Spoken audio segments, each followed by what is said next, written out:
La signification de l'œil d'Horus est profonde et, comme nous allons le découvrir ensemble, encore très actuelle.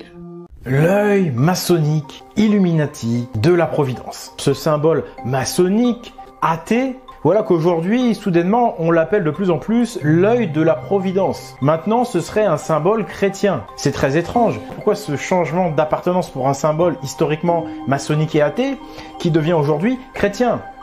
Ça devient vraiment très confus. Quelle est l'origine de ce symbole? Pourquoi on ne nous dit jamais que cet œil illuminati franc-maçon de la Providence se trouve au pinacle de la cathédrale Notre-Dame de Chartres? Bref, c'est très étrange et ça mérite une enquête, ça mérite que l'on fouille aux origines de ce symbole.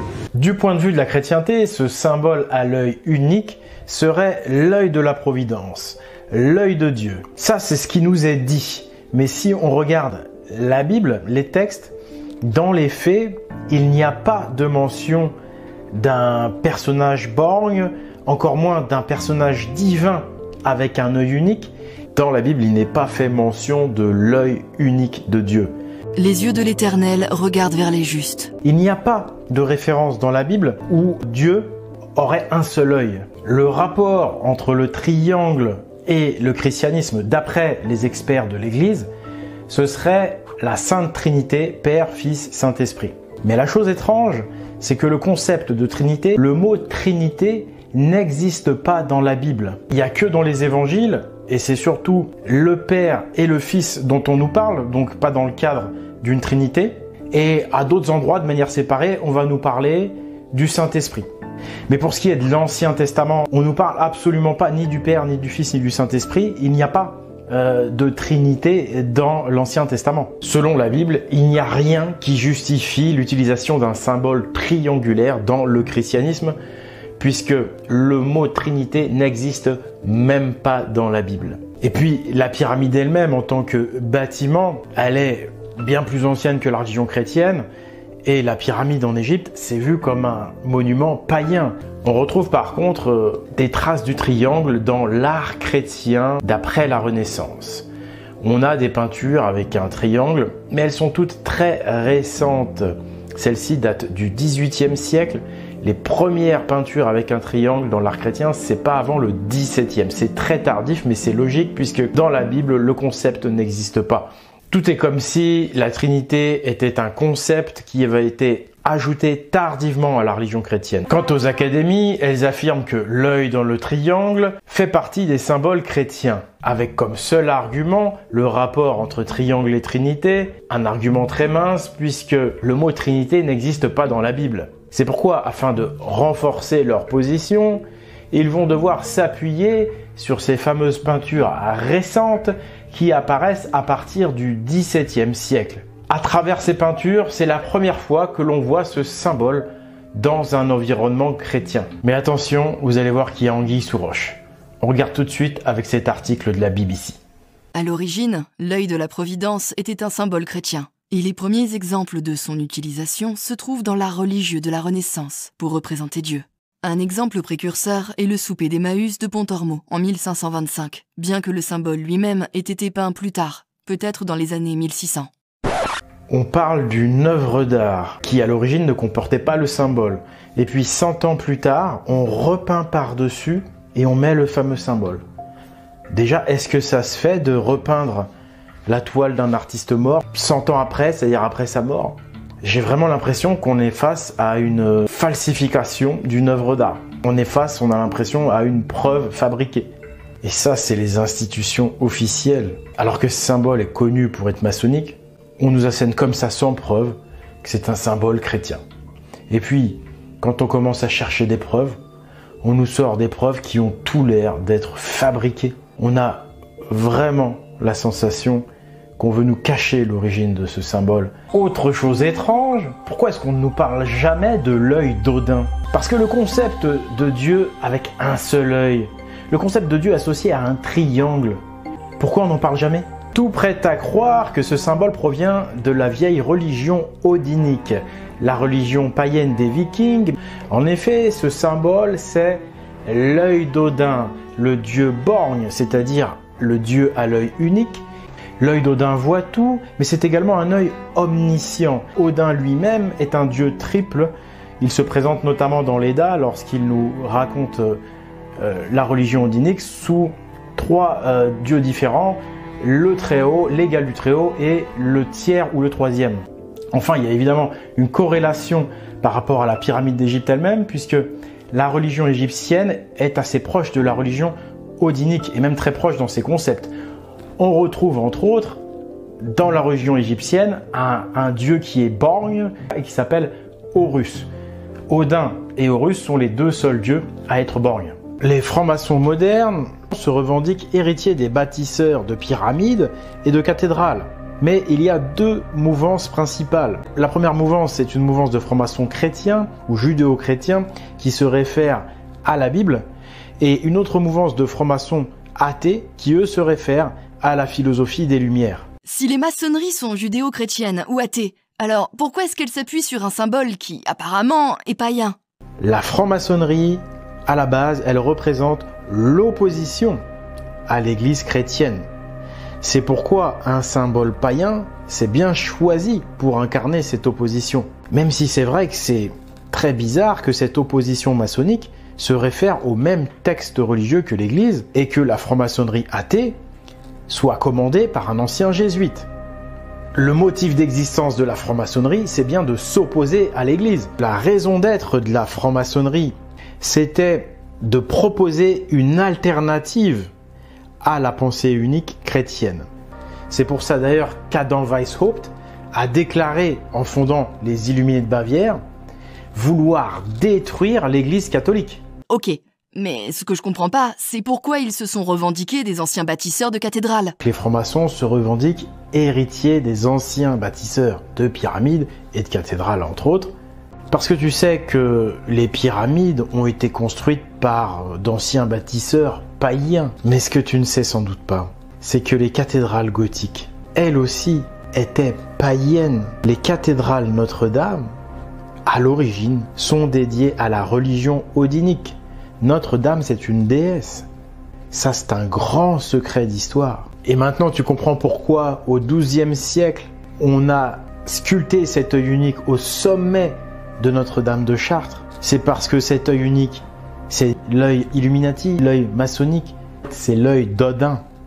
On peut y voir les 3 triangles d'Odin. Les 3 grandes pyramides d'Égypte. On peut y voir la femme d'Odin qui est ici représentée. Et tous les symboles qu'on a là, ce sont des symboles odiniques.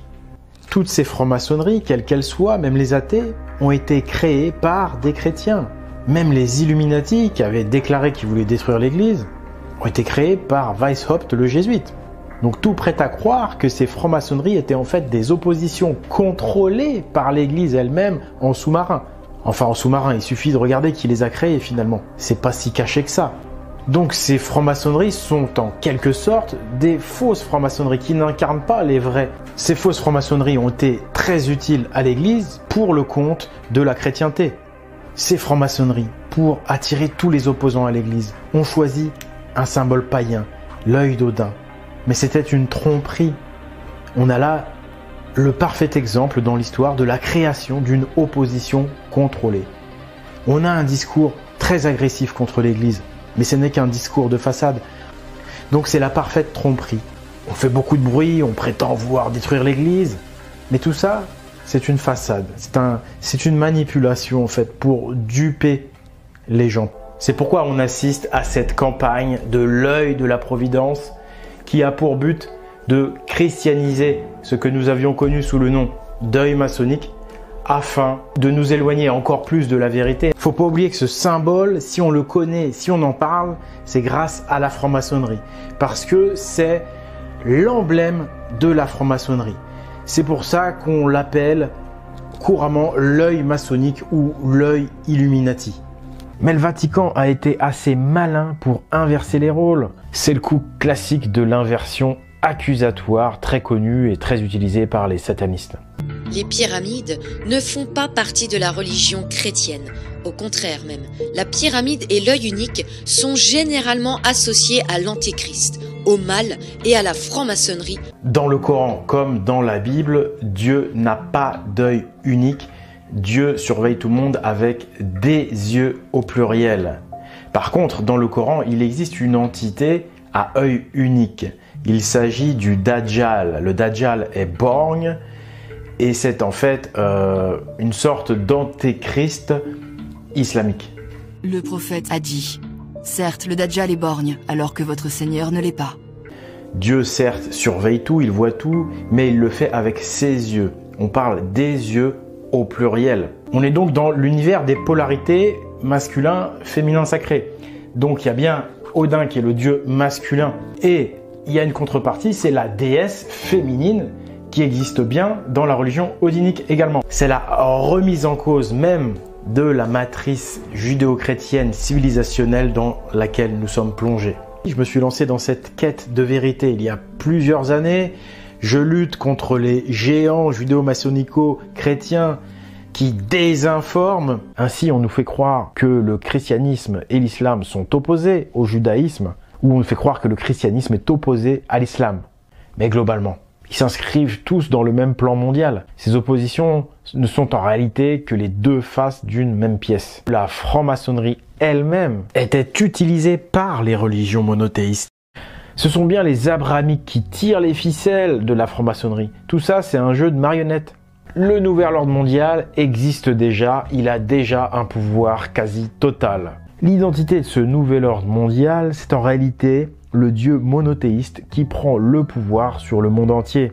Mais le Vatican a été assez malin pour inverser les rôles, en présentant les religions comme des opposants au nouvel ordre mondial, alors qu'ils en sont en fait les commanditaires. C'est le coup classique de l'inversion très connu et très utilisé par les satanistes. La Cité du Vatican est un état ecclésiastique célèbre pour être le siège de l'Église catholique romaine, et personne ne devrait sous-estimer son influence. On peut se demander s'il n'y a pas quelque chose de sinistre derrière une telle extravagance, un tel pouvoir et une telle influence. Le Vatican et les Illuminati contrôlent les médias, la diffusion de l'information et les agences de presse afin de manipuler et de contrôler l'opinion publique. Des informations cruciales sont cachées ou déformées pour servir leurs intérêts. Certains symboles ou rituels observés au Vatican témoignent de l'influence des Illuminati. Le Vatican joue un rôle clé dans cette conspiration. Les Illuminati, dont le Vatican est l'un des centres de pouvoir, cherchent à établir un contrôle global en manipulant les gouvernements, l'économie mondiale et les événements géopolitiques. D'où vient la franc-maçonnerie et plus largement, d'où viennent les sociétés secrètes? Mais surtout, quel rôle tiennent-elles vis-à-vis des religions? La plupart des vidéos sur internet sur la franc-maçonnerie ne sont clairement pas objectives. Elles sont soit réalisées sous la direction et la supervision de loges maçonniques, ou soit réalisées par des complotistes qui ne sont pas en capacité d'apporter des preuves claires à leurs propos. Les sociétés secrètes ont existé depuis des temps très anciens. Certaines d'entre elles existaient il y a plus de 2000 ans, en Chine par exemple, ou encore dans l'Empire romain, l'Égypte ancienne, ou la Grèce antique. Aussi loin qu'existent des traces de sociétés classiques, existent des traces de sociétés secrètes. Et l'ensemble des sociétés secrètes ont une particularité commune, c'est qu'il s'agit de confréries, c'est-à-dire que les personnes qui composent cette société secrète se considèrent et s'appellent mutuellement frères, comme s'il s'agissait d'une religion. Première question à poser, quels étaient leurs buts en ces temps anciens? Pour les sociétés secrètes qui œuvraient dans leur propre intérêt, nous pouvons citer par exemple le groupe nommé les Grands Prêtres, société secrète s'affiliant au judaïsme, très connue pour avoir voulu tuer Jésus.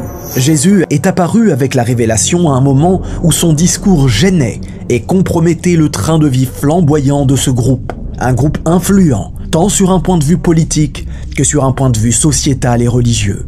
À la tête de ce groupe, Hanan et Caïphe se mirent à comploter auprès des dirigeants romains de Jérusalem pour parvenir à éliminer Jésus. Caïphe n'était un vrai rabbin, mais plutôt un partisan de rites diaboliques. Rites païens, mensongers, manipulations et complots étaient le quotidien de cette société secrète. Ils décidèrent de capturer Jésus afin de tenter de le condamner à mort. Quel est leur objectif? Selon leurs propos, leur objectif est de construire un temple idéal, un temple métaphorique, celui d'une société rationnelle. Il s'agit en réalité d'un concept lié à l'esprit rationaliste des Lumières. Le but est tout simplement de s'opposer à ce qui n'est pas rationnel. Les Lumières ont donc pour conviction que la raison doit surpasser notre foi. Le but est clairement de combattre toute personne ayant un atome de foi dans le cœur. Je crois que la pire des corruptions, c'est la corruption des valeurs et la corruption de l'information. Le pire, je crois que c'est la désinformation institutionnalisée. Dès que l'on parle de réseaux d'influence ou de sociétés secrètes, on parle souvent des francs-maçons, mais on ne parle pratiquement jamais des jésuites. Le pape valida la constitution de la Compagnie de Jésus, autrement appelée l'Ordre des Jésuites. Ce sont des choses que l'on n'apprend pas à l'école, mais au XVIIe siècle, les jésuites exerçaient un contrôle total sur toute la société occidentale, et ce, plus d'un siècle avant l'apparition de la franc-maçonnerie. Cet ordre, qui était à la fois militaire, intellectuel et religieux, avait pour mission d'influencer la société dans toute sa profondeur, et ainsi donner un très grand pouvoir à l'Église romaine.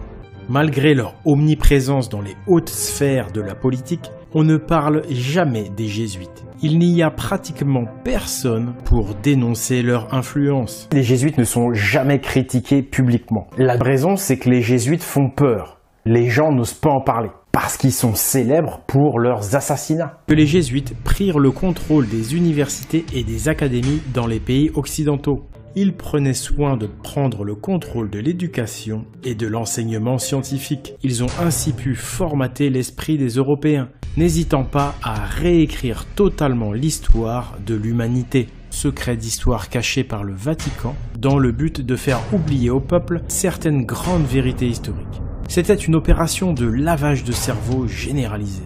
Et aujourd'hui, les effets de ce lavage de cerveau contre la population humaine n'ont pas disparu. De nombreux mensonges subsistent encore. Personne ne s'en est rendu compte, parce que tout le monde pense à tort que tous les problèmes liés à la religion ont été résolus par la Révolution française, puis par l'apparition de la laïcité. Mais on se trompe complètement, puisque l'Église a continué à dominer l'éducation nationale. Aujourd'hui encore, les principales écoles des pays occidentaux, les écoles les plus importantes, là où l'on forme les élites de la nation, sont des écoles jésuites.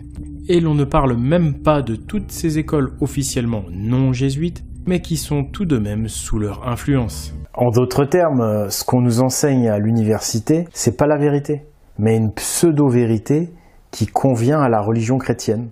Les jésuites ont envoyé au bûcher tous les livres et même toutes les personnes qui ne leur plaisaient pas. Ils ont complètement réécrit l'histoire du monde, notamment pour faire oublier la seule véritable religion concurrente qui fut complètement écartée de tous les textes, comme si elle n'avait jamais existé. En fait, c'est tout un monde qui nous est caché. C'est les jésuites qui sont derrière tout ça. Ils sont encore très costauds. Ils ont été les premiers responsables des 2 guerres mondiales et ils étaient les premiers soutiens également des régimes fascistes. Fascistes et xénophobes, tous. Depuis des milliers d'années, une société secrète maintient le peuple dans l'ignorance et la servitude afin de le contrôler. On les appelle les Illuminati. Quand un chef Illuminati meurt, c'est son fils qui reprend sa place, même quand ce n'est pas le fils que l'on attendait. Je m'appelle Sacha Deville et je suis Illuminati. Beau. Silence s'il vous plaît. Par rapport à la manipulation, tout ça. On tue des politiciens, on tue des gens de la télé. Et si on partait directement sur une hausse des impôts ou des prix? On a qu'à virer les Arabes et les Noirs. C'est quoi le rapport? C'est juste que je les aime pas. Déjà fait. Ça va se voir. Qui c'est celui-là? C'est Gims, le coursier. Ne vous inquiétez pas, il comprend pas ce qu'on fait. Oh, tu m'as pris pour un teubé? Pour Gims, l'Égypte antique était une civilisation qui maîtrisait l'électricité. À l'époque de l'Empire de Couche, il y avait l'électricité. Ensuite, Maître Gims affirme quelque chose de sensationnel encore une fois, en disant que dans l'ancien temps, c'est le peuple noir qui est à l'origine de la civilisation, c'est même le peuple noir qui peuplait l'Europe et qui était la population native de l'Europe. Il dit que ce seraient les Blancs ensuite qui seraient arrivés, qui les auraient décimés. L'Afrique a peuplé l'Europe avant les Européens. Ils ont été décimés par les vrais Européens, entre guillemets. Effectivement, l'Europe était peuplée de Noirs avant, parce que nous aurions tous été Noirs dans l'ancien temps, puis nous aurions éclaircie. Et là, vous apercevez qu'on nous cache tout un monde, toute une civilisation passée, les théories qu'avance Maître Gims, qui ne sont pas du tout des théories nouvelles chez les complotistes, bien au contraire. Il y a des vérités qui dérangent beaucoup plus que ce qu'a déclaré Gims. Dans la religion chrétienne, nous sommes d'accord sur de nombreux points, comme le fait que Jésus soit venu au monde et qu'il existe réellement. Cependant, il y a eu beaucoup de débats sur l'apparence de Jésus. Comme Jésus est né et a grandi au Moyen-Orient, la première pensée de beaucoup de gens est que Jésus ressemblait à un homme du Moyen-Orient. Cependant, dans la société moderne, les gens se représentent Jésus comme une personne blanche. Les films, les peintures et la télévision ont véhiculé cette image d'un Jésus blanc. Alors quelle est la vérité derrière tout ça? Jésus est-il noir ou blanc? Dans la Bible, il n'y a aucune preuve de l'apparence de Jésus et c'est intentionnel. Pensez à Jésus pendant une seconde. Quelle image vous vient à l'esprit? Une couronne d'épines, de la barbe, peut-être une robe sainte. Pendant toutes ces années, l'industrie cinématographique a représenté Jésus comme une personne de race blanche à la télévision. La question est donc de savoir comment nous sommes arrivés là. Quelle est la vérité? Commençons par le commencement. Ses disciples ont répandu l'évangile et enseigné aux gens l'existence de Jésus-Christ et le fait que Jésus-Christ est Dieu. Les gens voulaient savoir à quoi il ressemblait. Et la dernière chose qu'ils ont essayé de faire était de faire dessiner l'image de ce Dieu, ou quoi que ce soit qui ressemble à ce qui est dans le ciel. Preuve de l'apparence de Jésus. Alors pourquoi ont-ils supposé que Jésus était blanc? Le plus ancien portrait que nous ayons de Jésus a été peint au IIIe siècle. On le trouve en Syrie et le tableau montre Jésus en berger. L'image est assez étrange. Cependant, au fil du temps, nous avons vu Jésus dessiné de différentes manières. Nous avons vu Jésus sous les traits d'un Éthiopien, d'un Noir. Au IIIe siècle, la religion chrétienne n'était pas légalisée, ce qui a conduit les artistes à se faire plus discrets. Au IVe siècle, Constantin, un empereur de la Rome antique, se convertit au christianisme. Plus tard, le christianisme a été légalisé et est devenu la religion officielle de l'Empire romain. Cela a changé toute la donne. Cela a conduit à la domination de Jésus blanc. C'est à cette époque que nous avons commencé à voir davantage d'images royales, impériales du Christ. Plus tard, au fil des siècles, les couleurs commencent à acquérir un poids symbolique plus conscient dans de nombreuses images. On commence à voir des peaux plus sombres et des peaux claires, ayant des significations. Au Moyen-Âge, les gens utilisaient les couleurs visuellement comme une métaphore du péché et de la pureté. Plus tard, nous voyons que la couleur est associée à l'étrangeté et à la différence, dans le but de laver le cerveau des gens à cause de la domination et de la manipulation coloniale. Les colonies et les pays essayaient de s'étendre, de dominer et de conquérir d'autres territoires. Ils ont emporté avec eux une image de Jésus qui montrait que Jésus était blanc et que tout ce qui n'est pas blanc est impur.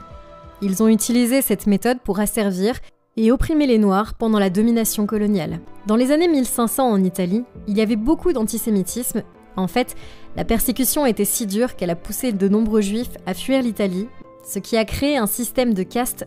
Ainsi, plus vous êtes blanc, meilleur vous êtes, et plus vous êtes foncé, pire vous êtes.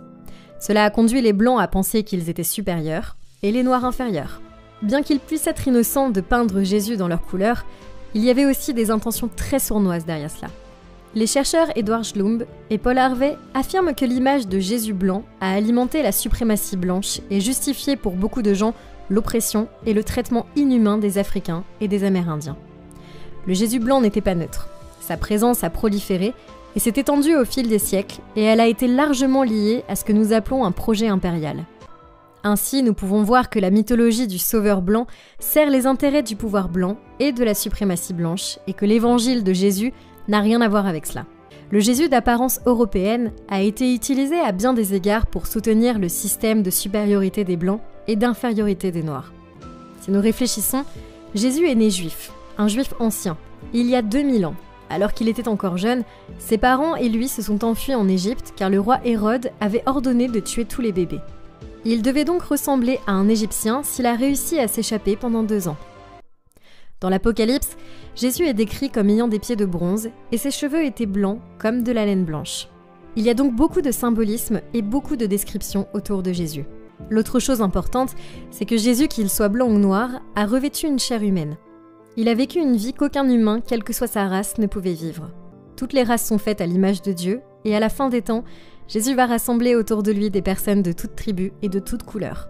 La Bible nous dit également qu'il n'avait rien en lui qui le faisait ressembler à un roi, ou l'estimait comme un roi, puisqu'il n'avait rien dans son apparence qui ressemblait à un roi. Et c'est ainsi qu'on voulait communiquer sur Jésus.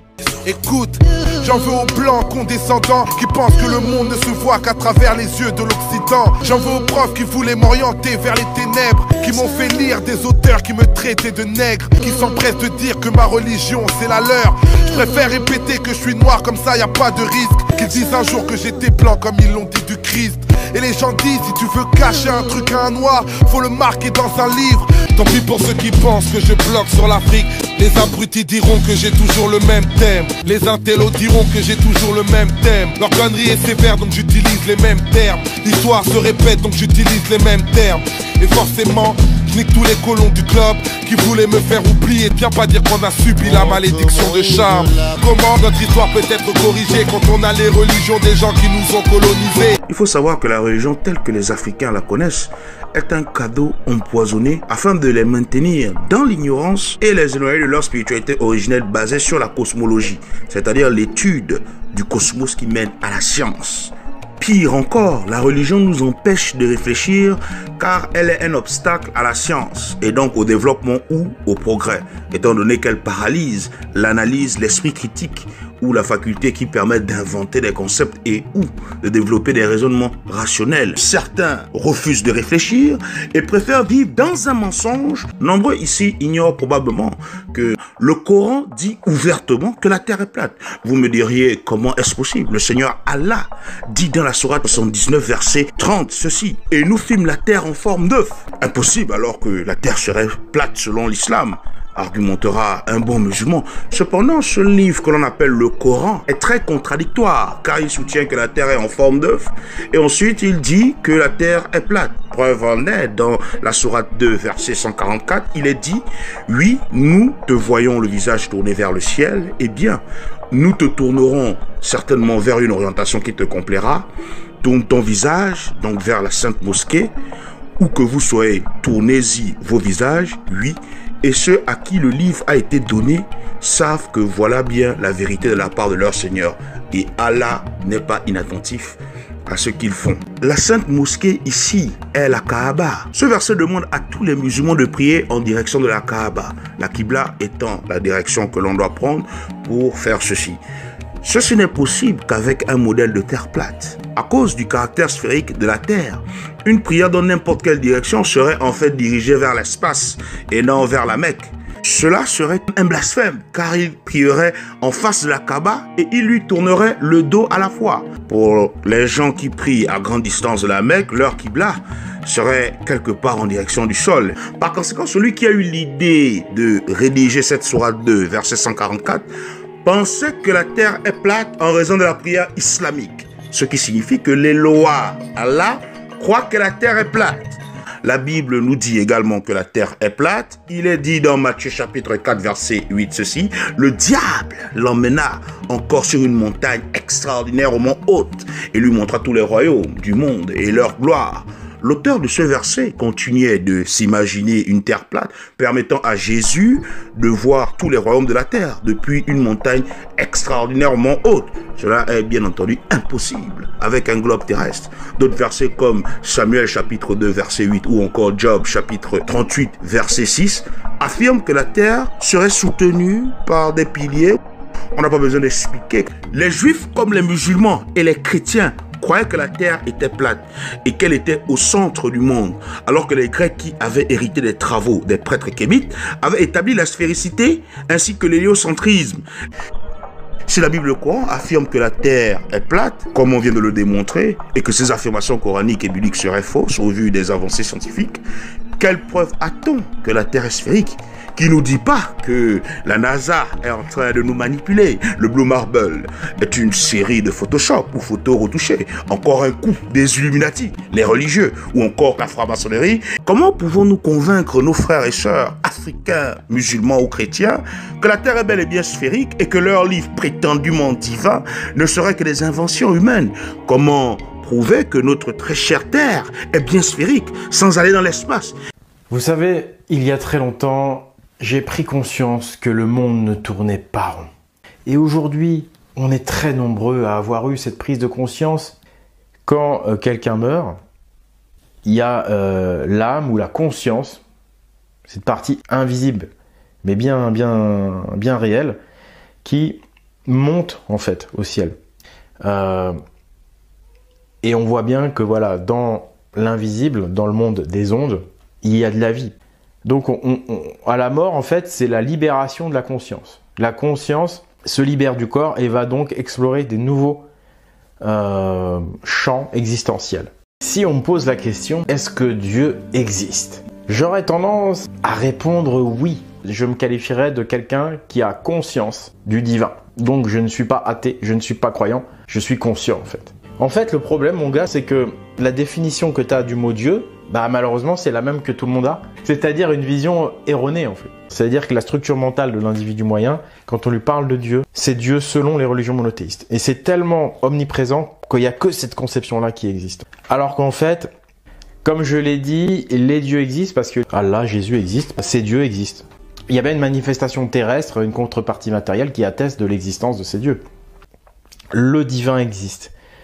Oui, il y a bien une intelligence dans l'univers, il y a bien des forces qui jouent la même mélodie, la même partition. On peut l'appeler cette force la grande déesse, vous voyez? Donc c'est pour ça que moi je préfère parler des trois grandes déesses, ou de Dieu Odin, le Dieu triple. Comme ça me permet de me différencier et de ne pas faire la confusion avec la vision monothéiste. Vous comprenez bien que avoir cette conscience du divin, ça change la vie en fait. Mais cette conscience, elle se travaille elle-même. C'est pas parce que vous m'avez écouté, que vous avez adhéré à ce que j'ai dit, que vous avez pleinement conscience du divin. En fait, il faut vraiment faire un travail de recherche, un travail pour affûter cette conscience. Et ça libère. Et c'est pour ça que ça plaît pas aux intellectuels de très haut niveau dans l'État, parce qu'ils veulent des citoyens dociles. Donc ils veulent que vous soyez soit athée, soit croyant, mais ils veulent surtout pas que vous soyez conscient. Pour moi, la religion, normalement, c'est censé nous permettre de retrouver la vérité. C'est censé nous transmettre la véritable nature de l'univers. C'est censé nous donner cette conscience. Or, je constate que il y a rien en fait qui te donne cette conscience-là, ou presque rien, parce qu'il y a une volonté de contrôle sur les citoyens, il y a une volonté de domination des esprits, et donc il y a beaucoup de désinformation. Et ça, c'est pas nouveau. Il y a une désinformation qui est étatisée, institutionnalisée dans les universités depuis très longtemps. Pour moi, la religion, elle est censée justement lutter contre la désinformation. Pour moi, la religion, c'est censé être une transmission de connaissances qui se transmet de génération en génération, qui permet justement de ne pas perdre pied face à la volonté du pouvoir de désinformer. Or, les religions monothéistes, pour moi, elles sont également le fruit d'une volonté de pouvoir. Elles n'émancipent pas et elles ne donnent pas la vérité. En fait, on est dans un monde de désinformation. Et on est complètement perdu. On se fout de vous à la télé. L'athéisme, c'est n'importe quoi. Et ils vous balancent la Bible. Mais en fait, la Bible, c'est toujours pas ça. Parce que vous savez, un texte, c'est très facile à falsifier. C'est facile, vous écrivez un bouquin, vous dites il a 2000 ans, vous dites c'est Dieu qui l'a écrit. Ça se trouve, le bouquin, il a que 300 ou 400 ans. Et puis, il a été écrit par des hommes politiques. À un moment donné, j'ai enfin trouvé quelque chose de fiable. Moi, la vérité, je l'ai trouvée par une religion qui est méconnue, qui est diabolisée, qui est calomniée. J'ai enfin ressenti au plus profond de mon âme que c'était enfin la vérité quand j'ai commencé à lire ces fameux livres de Pierre. Quand j'ai commencé à voir les signes sur les pyramides. Quand j'ai commencé à voir les signes sur les cathédrales gothiques. Quand j'ai vu les signes, là, je suis tombé des nues. Ça tombait juste, c'était implacable. Évidemment, ces livres de Pierre, pour les décoder, il faut avoir la culture qui va avec. Et cette culture, c'est la culture la plus diabolisée, comme par hasard. On nous cache tout un monde, toute une civilisation passée, dont on voit que l'effort principal de cette civilisation, c'était justement de garder la vérité, de garder une harmonie. Et donc, ils ont consacré la plupart de leurs efforts à bâtir des livres de pierre, des pyramides, des cathédrales, pour figer le divin, pour essayer de figer cette conscience divine et en même temps certaines vérités identitaires et historiques pour les générations futures. C'est à la fois une bouée de sauvetage pour nous dire, dans toute cette désinformation, regardez, tac, là il y a quelque chose de vrai. Mais il n'y a pratiquement aucun texte qui va permettre de déchiffrer le truc. Et c'est par des signes, par des codes. J'ai commencé à lire toutes ces choses-là. Extraordinaire. Ce que je trouve vraiment beau dans ce qu'ont fait ces bâtisseurs, c'est la volonté de transmettre quelque chose. C'est également un lien entre le passé, le futur, entre les morts et les vivants. C'est autant de façons de dire, j'ai retrouvé enfin la vérité et la parole des ancêtres. Les ancêtres ont réussi à glisser ça en scred. Et c'est uniquement dans ces livres de pierre que la vérité se trouve. Les religions monothéistes, on les appelle les religions du livre. On peut pas le comprendre ça tant qu'on n'a pas compris que la vraie religion, c'est la religion des temples de pierre qui se décode grâce à des signes qui se trouvent dans des cultures indestructibles, bien que diabolisées, qui se trouvent dans l'Eda et dans d'autres mythologies. La vraie religion, elle est là. C'est d'abord les livres de Pierre et ensuite des livres comme l'Eda qui permettent de les déchiffrer. Et la vraie religion, elle amène à la vérité, à la conscience du divin. Et la première fonction de cette religion, c'est de vous ramener la vérité historique. En tout cas, vous ramenez suffisamment de vérité sur la civilisation passée pour vous montrer qu'on vous ment déjà. Ils veulent que le monde entier s'éveille à ces vérités et sorte de la torpeur. Et c'est la religion de la renaissance. Donc du réveil. C'est la religion où le coq chante pour réveiller, pour renaître à nouveau. Odin dans l'Eda et les guerriers d'Odin, ceux qui sont de son côté, ils sont réveillés par le coq. C'est pour aller combattre les géants. C'est le coq qui réveille Odin. C'est le coq qui réveille les guerriers d'Odin. Et je suis un coq. Hermod revient, il ramène la parole de Balder et de Nanna. Et quand il ramène cette parole des ancêtres, ce message des ancêtres, ça réveille les consciences. Donc l'action d'Hermod, c'est réveiller les gens. Et qu'est-ce qui réveille les gens? C'est le coq. Il réveille les dieux. Il réveille tout le clan d'Odin, quoi. Nous sommes des coqs. Nous sommes des odiniques authentiques parce qu'il y aura forcément plein de courants odiniques falsifiés. Il en existe déjà, créés par Loki, créés par les géants, par le système, par le pouvoir en place. Le seul vrai, on sait très bien que c'est celui qui vient des livres de Pierre. Là, la vérité, elle est là. De vieilles légendes racontent que jadis, les dieux ont caché un pouvoir secret sur Terre.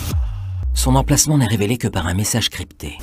Les dieux ont déposé ce message de manière à ce que leur pouvoir ne soit utilisé qu'en temps voulu, lorsqu'il faudra libérer la planète des forces du mal. C'est à ce moment que l'élu du destin retrouvera le message des dieux. Beaucoup ont essayé de lutter contre le mal de notre époque, mais tous ont échoué. J'ai une excellente nouvelle à vous annoncer. Il s'agit de l'arrivée d'un puissant renfort, un renfort inattendu. Thor, c'est véritablement l'apparition de Vidar, le dieu silencieux qui à un moment donné descend de cheval et là il n'est plus silencieux, il agit. C'est vraiment quelque chose qui a été écrit en fait. Moi je suis que le relais, je suis que la personne qui a vu, a compris et va maintenant pouvoir retransmettre. Parce que parmi les forces obscures, il existe une toute petite poignée d'initiés qui savent qu'il existe un moyen dissimulé dans l'art de changer les choses. Je suis en relation avec des artistes. C'est parce qu'ils savent qu'il existe un code qui permet de changer les choses. Cette force bienveillante a pu exprimer sa puissance dans l'art. Et c'est dans l'art que se trouve le grand secret, le puissant secret qui permet de sauver le monde de la corruption. C'est ce secret que j'ai découvert qu'il m'incombe de vous révéler. Mon ambition, c'est de réaliser des films qui soient diffusables, 3 véritables films documentaires, une trilogie de documentaires pour révéler au monde le code des pyramides. Star Wars est une trilogie créée par le réalisateur George Lucas. Bien plus qu'une simple fiction, nous allons voir que la guerre des étoiles est une véritable initiation spirituelle, politique et historique. Nous allons montrer le message que George Lucas semble avoir voulu transmettre à travers son œuvre. La filmographie originale comprend 3 films, La guerre des étoiles, L'Empire contre-attaque et Le retour du Jedi. Le maître Jedi maîtrise le côté lumineux de la force pour maintenir la paix et la liberté. Si les Sith sont si puissants, c'est parce qu'ils utilisent la force obscure afin d'assujettir toute la galaxie à l'Empire. Les seigneurs Sith sont à la tête de l'Empire. Ils disposent de toutes les dernières technologies ainsi que des moyens humains et matériels quasiment illimités. Les Jedi mènent l'Alliance rebelle contre l'Empire, une alliance qui dispose de très peu de moyens matériels et de peu de ressources humaines. Ils sont dominés par l'Empire à tous les niveaux. Il n'y a que sur le plan moral que les chevaliers Jedi sont supérieurs à l'Empire. Les chevaliers Jedi doivent se cacher, car ils sont considérés comme des rebelles et des hors-la-loi par les Sith. Les Jedi sont des héros qui, au péril de leur vie, cherchent à libérer la galaxie de l'oppression de l'Empire. Le fait que les bons, les Jedi, soient considérés comme des hors-la-loi par la majorité de la galaxie est un premier enseignement laissé par George Lucas. C'est même un avertissement pour les générations futures. Là, George Lucas nous montre que les vrais héros, les gens qui se battent pour le bien, ils sont aussi vus comme des hors-la-loi. L'Empire est suffisamment fort pour persuader que ces gens-là sont des hors-la-loi, alors qu'en fait pas du tout. Et on le retrouve toujours dans l'archétype du héros. Regardez Astérix Les Romains, ils disent que Astérix c'est un voyou. Là, George Lucas nous donne une information très intéressante qu'on oublie aujourd'hui, qu'on n'a plus dans notre culture, c'est qu'en fait, le vrai héros, les vrais héros, ceux qui se battent vraiment pour la liberté et la justice, ils sont toujours montrés du doigt par cet État autoritaire et totalitaire. Le vrai héros, ça dérange. Et nos élites censurent cette vraie culture en fait du héros qui se bat pour les autres, pour la liberté. Lucas nous avertit sur les dangers de l'Empire et de l'uniformisation des individus. Il nous montre que la technologie peut servir le mal et mener à la dépersonnalisation et à la déshumanisation. Les Sith sont tous pareils et presque tous que masqués. Ils n'ont pas de personnalité, pas de liberté. En face, les Jedi et Han Solo ont tous un style différent et une personnalité bien marquée. Cette situation est exactement la même que celle de l'Empire romain face aux Gaulois. Les Romains sont tous habillés pareil, ils n'ont pas de personnalité. Avec ce parallèle, Lucas nous rappelle les classiques de notre histoire. L'Empire est esclavagiste alors que les soi-disant rebelles sont les vrais défenseurs de la liberté. Et les véritables gentils, les défenseurs de la liberté, contre l'empire esclavagiste christo-romain. Si ces connaissances élémentaires en histoire, ces héros libérateurs, si tout ça c'est aujourd'hui nié par l'histoire officielle, c'est parce que l'Empire a pénétré les académies. C'est ça que George Lucas essaie de nous faire comprendre. Les forces du mal ont pénétré dans l'État. Le pouvoir en place a tout censuré, quoi. Il est apparu des francs-maçons à la solde de Rome et de sa logique impériale. Leur arme ultime est l'étoile noire ou l'étoile de la mort. Nous allons voir que George Lucas nous transmet un grand secret à travers ce que figure cette étoile. Grande révélation faite par George Lucas. Il va nous montrer que l'Empire est de retour de nos jours et que ceux qui l'incarnent sont les jésuites du Vatican romain. L'Empire romain s'est prolongé à travers l'Église chrétienne et les agents de l'Empire ont infiltré les États et les francs-maçonneries. Dans Star Wars, le symbole de l'Empire, l'étoile noire, n'est autre que le symbole des jésuites, un soleil noir. Le soleil est une étoile. George Lucas nous le montre en ayant choisi de représenter son étoile noire comme une lune de Saturne. Vous ne rêvez pas, l'étoile noire est la copie d'une lune de Saturne. Elle est aussi appelée étoile de la mort. Or, Saturne est le dieu de la mort. Le culte de Saturne est le culte de l'Empire romain. Ce culte de mort est présent sur le crucifix de la religion romaine, qui présente le sacrifice d'un homme qui dit être Dieu. Il est vrai que Saturne demandait des sacrifices humains. La force claire et la force obscure sont en réalité dans notre monde deux religions antagonistes. La religion claire est une religion inconnue du public, une religion qui fut bannie et persécutée par l'Église romaine. La religion obscure est la religion dominante de notre époque, la religion monothéiste, c'est celle de l'Empire, dont le centre spirituel est toujours à Rome. Lorsque l'Empire, grâce à la force obscure, a pris le pouvoir, il a éradiqué la force claire et tous ceux qui en étaient les enseignants, les Jedi. Comment ne pas parler des femmes dans la culture odinique? Les druidesses avaient un rôle majeur dans cette société. Elles connaissaient tous les secrets. Et Dieu sait... Si les bâtisseurs ont construit Notre-Dame, c'était pour une déesse. C'est la princesse Leila qui incarne la puissance des femmes dans la religion claire. La force claire des cœurs purs permet de mener à un monde libre. La force obscure donne le pouvoir de l'argent à ceux qui la maîtrisent. Le culte de Saturne est aussi un culte de l'avarice, de l'argent. George Lucas, avec son œuvre, il a voulu nous laisser un message. Il a autant voulu nous éveiller que nous alerter. Je crois qu'il a aussi voulu mobiliser les forces du bien. Son œuvre, c'est un petit peu une bouteille à la mer qu'il a lancée pour les générations futures. Maintenant, vous en êtes conscient, à vous de choisir votre camp. J'ai décidé de me reconvertir, j'ai complètement chamboulé ma vie, je ne voulais plus servir à les puissances obscures. Et c'est pour moi la fin d'une longue quête. Cette quête de vérité nous mène à une antidote, à une solution.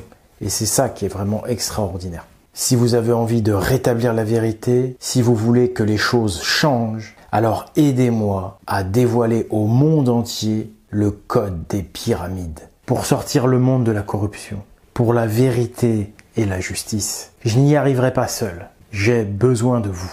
Nous pouvons le faire ensemble. Il est temps de révéler le code avant qu'il ne soit trop tard. Nous avons une grande responsabilité. Nous devons communiquer ce code au monde entier. Nous devons changer chanter la révélation du code des pyramides. Il faut qu'il soit entendu partout. Le code, c'est une antidote contre le mensonge, contre la corruption. C'est un remède pour reconstruire un monde neuf. Si aujourd'hui on est dans une époque corrompue, eh bien jadis il y a eu des époques de pureté, où la noblesse d'âme dominait l'humanité.